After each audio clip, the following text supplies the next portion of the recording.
To fix a layout table alert, first decide if it's a layout table or a data table. Layout tables are only used to position content visually. Data tables are used to organize relevant information together. For example, this data table organizes the Jazz's record by season. If your table is a data table, simply choose to make the first row, first column, or both a header and add a table caption. If it doesn't have a header yet, you'll need to add one in the Canvas editor and then select the options in the accessibility guide. Now we're ready to select Apply.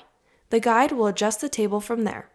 You can always select the question mark icon if you have any questions.